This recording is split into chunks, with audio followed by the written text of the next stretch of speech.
Assalamualaikum warahmatullahi wabarakatuh. Sebelumnya saya mengucapkan selamat Hari Lansia Nasional yang ke-24.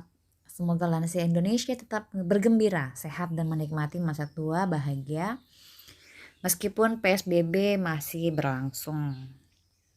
Dalam kesempatan ini saya Dr. Vivi ingin melakukan sharing session tentang imunitas. Mengapa yang saya bahas imunitas? Karena di era pandemi seperti sekarang ini di mana kita sedang menghadapi situasi kasus infeksi COVID-19, sementara tubuh kita ini diciptakan oleh Allah dengan segala keajaibannya. Salah satunya imun sistem atau sistem kekebalan tubuh.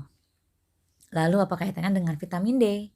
Nah, izinkan saya memaparkan informasi dari jurnal kesehatan serta penelitian terkait imun sistem. Dalam darah kita, kadar vitamin D ini bisa diukur melalui pemeriksaan laboratorium, di mana kadar normalnya sekitar 40 nanogram per mililiter.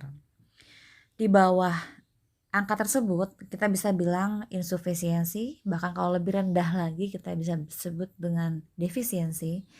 Sementara kalau lebih dari 100 nanogram per mililiter kita bisa sebut itu dosis yang toksik yang bisa merusak ginjal serta pembuluh darah karena ada proses kalsifikasi.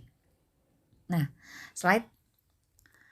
jika kita tidak memenuhi asupan vitamin D saat ini, maka di masa mendatang kita akan memerlukan banyak obat-obatan karena penyakit.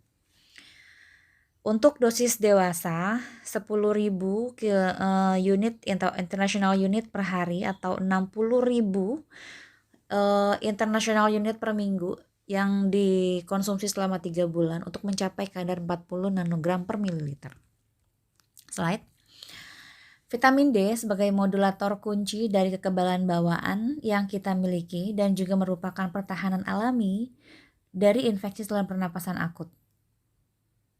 Setidaknya kita mempertahankan kadarnya selalu dalam batas normal dalam darah kita. Slide. Kita lihat makanan yang kaya dengan vitamin D, berbagai macam makanan. Nah, kalau kita mengkonsumsi sepotong salmon akan memenuhi sekitar 794 international unit atau segelas susu itu sekitar 120 international unit atau kuning telur sebanyak 40 international unit. Slide. Oleh karena itu, tidak bisa kita mencapai kadar yang normal tanpa kita mengkonsumsi suplemen vitamin D. Ya, slide. Dosis yang disarankan untuk mencapai kadar vitamin D sampai di angka 20 nanogram per mililiter, yaitu rekomendasi diet yang disarankan sebagai berikut. Kemudian toleransi asupan tingkat atas, maksimal angkanya, dosisnya sebanyak ini. Ya, slide. Persamaan 10.000 international unit vitamin D itu kita bisa melihat dengan 100 gelas susu. Mungkin nggak kita mengkonsumsi 100 gelas susu sehari? Nggak mungkin kan, makanya kita butuh suplemen. Kemudian atau bisa sama dengan 10 ekor ikan. Ini mungkin bisa 10 ekor ikan sehari. Cuma kalau setiap hari kan mungkin agak mabuk juga ya. Kemudian berjemur selama 30 menit paparan sinar matahari langsung dalam kondisi tubuh yang fit. Kita kan jarang mengerjakan itu setiap hari. Kemudian batas dosis yang dianjurkan antara 5.000 sampai 10.000 international unit per harinya. Ya, slide. Sebagai perlindungan segera, kita upayakan agar mencapai target di angka 40 sampai 60 nanogram per mililiter. Slide. Dosis yang aman untuk dewasa 10.000 per hari, international unit ya per hari. Kemudian bagi remaja itu sekitar usia 11 sampai 17, yaitu sarannya adalah 4.000 per hari. Untuk anak-anak cukup 2.000 international unit per hari. Sementara dosis sediaan yang ada di lapangan sekitar 5.000 international unit. Kalau dewasa bisa mengkonsumsi 2 tablet. Slide.